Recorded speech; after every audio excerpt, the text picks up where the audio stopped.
Hello everyone, welcome to our channel loan guide.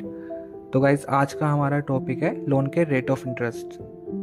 तो guys मैं आज बताऊंगा आपको तरह तरह के रेट ऑफ इंटरेस्ट के बारे में और उनके डिफरेंसेस के बारे में।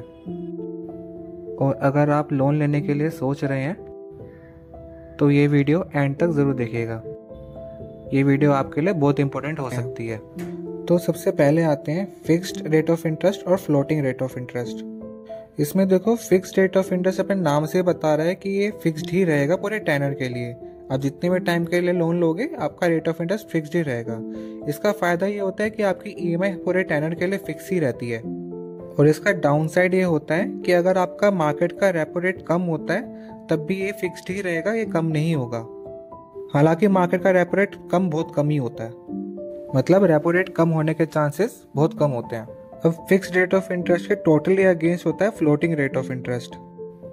इसमें बेसिकली आपका रेट ऑफ इंटरेस्ट आरबीआई के रेपो रेट के बेस पर या फिर आपके बैंक के बेंचमार्क के बेस पर कम या ज़्यादा होता है।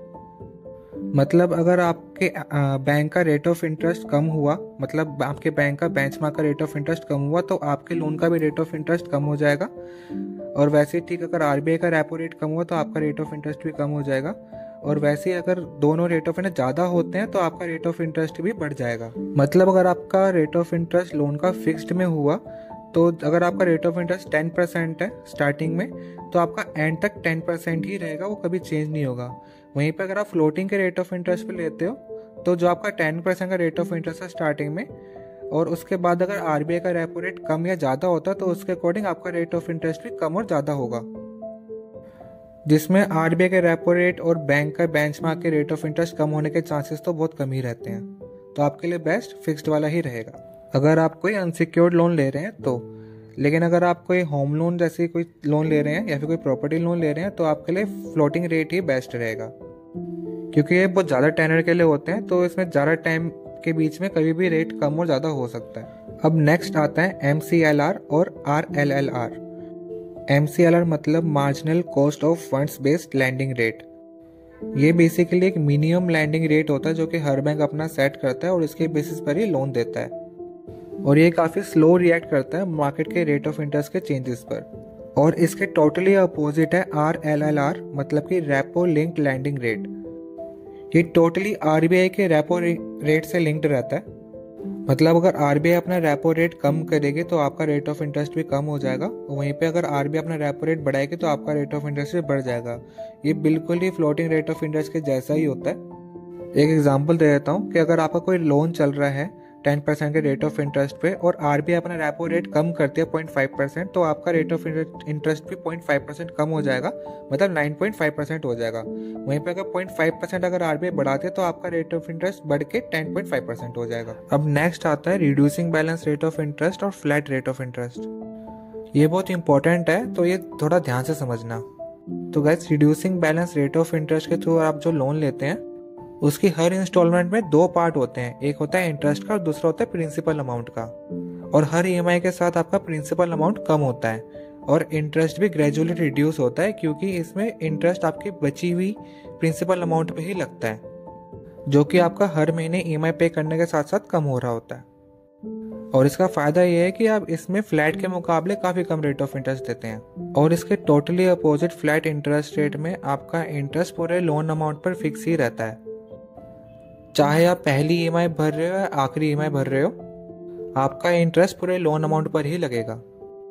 मतलब अगर आपने कोई 10 लाख का लोन लिया 5 साल के लिए 10% के फ्लैट रेट ऑफ इंटरेस्ट पर, तो आपको हर साल 1 लाख रुपए का इंटरेस्ट देना ही पड़ेगा। चाहे आपका बकाया प्रिंसिपल अमाउंट 10 लाख हो या 2 लाख हो या 5 लाख हो, आपको 1 लाख रुपए का ही इंटरेस्ट देना पड़ेगा, क्योंकि इसमें फिक्स्ड ही रहेगा। जबकि रिड्यूसिंग रेट ऑफ इंटरेस्ट के अकॉर्डिंग अगर आप कोई 10 लाख का लोन ले रहे हैं 5 सालों के लिए 10% के रेट ऑफ इंटरेस्ट पे, और 1 साल ईएमआई पे करने के बाद अगर आपका लोन अमाउंट 8 लाख बचा है, तो आपका 10% का रेट ऑफ इंटरेस्ट बचे हुए प्रिंसिपल यानी कि 8 लाख पर ही लगेगा। और ऐसा हर महीने की ईएमआई पे करने के बाद होता ही रहेगा। In short, flat rate of interest reducing balance rate of interest से लगभग 1.5 टाइम से ज़्यादा महंगा पड़ता है। तो गाइस, इसे और अच्छे से समझने के लिए आपको डेमो देता हूँ। तो जैसा कि आप देख सकते हो आपकी स्क्रीन पे एक लोन की डिटेल्स है। जिसका लोन अमाउंट 5 लाख है 60 मंथ्स के लिए और 11% रेट ऑफ इंटरेस्ट पर। और इसका EMI अमाउंट है 10,871, जिसका मतलब पूरे 5 साल में टोटल पेएबल अमाउंट है 6,52,273 अप्रोक्स। तो हालांकि इसमें फ्लैट रेट लिखा हुआ है, बट आपको मैं इसके कैलकुलेशन भी अच्छे से समझा देता हूँ। तो गाइस टोटल पेएबल अमाउंट में से अगर आप अपना लोन अमाउंट हटा दोगे तो आपका टोटल पेएबल इंटरेस्ट का अमाउंट जो है वो है 1,52,273। अब ये कैलकुलेशन थोड़ा ध्यान से समझना। अब ये जो 5 साल का टोटल पेएबल इंटरेस्ट है, इसको अगर हम 5 से डिवाइड करेंगे तो हमें 1 साल का पेएबल इंटरेस्ट मिल जाएगा, जो है 30,455, जो कि एक्चुअल में 6.09% है फ्लैट रेट में। टोटल लोन अमाउंट 5 लाख का। मतलब इन शॉर्ट अगर आप 11% के रेट ऑफ इंटरेस्ट में रिड्यूसिंग पे लोन लेते हो तो आपको 6.09% पड़ेगा।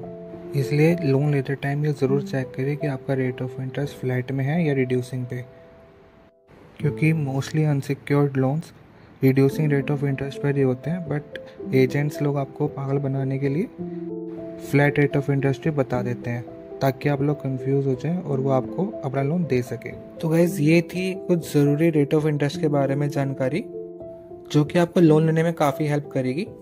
तो गाइज अब बात करते हैं कि किस टाइप के लोन में कौन सा रेट ऑफ इंटरेस्ट ज़्यादातर यूज़ होते हैं।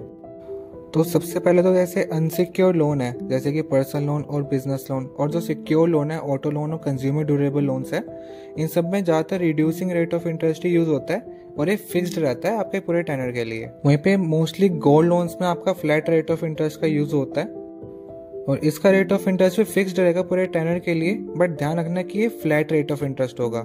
और ऐसा इसलिए होता है क्योंकि ज़्यादातर लोग जो गोल्ड लोन लेते हैं वो हर महीने EMI के तौर पे खाली इंटरेस्ट पे करते हैं और एंड में पूरा प्रिंसिपल अमाउंट पे करके अपना लोन बंद करा लेते हैं। और लास्ट में home loans, education loans, property loans और लोन अगेंस्ट प्रॉपर्टी में mostly reducing rate of interest ही रहता है, पर ध्यान रखना कि ये फ्लोटिंग रेट ऑफ इंटरेस्ट रहता है, जो कि RBI के रेपो रेट और आपके बैंक के बेंचमार्क के रेट ऑफ इंटरेस्ट के अकॉर्डिंगली कम या ज़्यादा हो सकता है। तो दोस्तों लोन लेते टाइम आप ये चीज़ ज़रूर चेक करना कि आपके एग्रीमेंट में आपका रेट ऑफ इंटरेस्ट फिक्स्ड है या फ्लोटिंग है, और रिड्यूसिंग है या फिर फ्लैट है, क्योंकि कई बार लोग आपके साथ फ्रॉड कर सकते हैं। आपको रिड्यूसिंग बोल के फ्लैट का रेट ऑफ इंटरेस्ट दे सकते हैं और फिक्स्ड बोल के फ्लोटिंग का रेट ऑफ इंटरेस्ट भी दे सकते हैं। और गाइज अगर आपको लोन की रिक्वायरमेंट है और अगर आप अभी लोन के लिए सर्च कर रहे हैं तो आपके लिए डिस्क्रिप्शन में एक लिंक है, उसमें जाके अपने लोन के लिए आप अप्लाई कर सकते हैं। आपको बेस्ट डील दी जाएगी और हमारे प्रोफेशनल रिप्रेजेंटेटिव आपको कॉन्टैक्ट कर लेंगे। और अगर आपको ये वीडियो हेल्पफुल लगा हो तो लाइक, शेयर और कमेंट करना ना भूलें। और ऐसी ही लोन और फाइनेंस से रिलेटेड वीडियोस देखने के लिए लोन गाइड चैनल को सब्सक्राइब ज़रूर करें और नोटिफिकेशन बेल ज़रूर प्रेस करें, जिससे कि आपको लेटेस्ट अपडेट्स, लोन के न्यू ऑफर्स टाइमली मिलते रहेंगे, जो कि हम अपने YouTube चैनल में शॉर्ट्स के जरिए डालते हैं। अब मिलते हैं नेक्स्ट वीडियो में, तब तक के लिए धन्यवाद।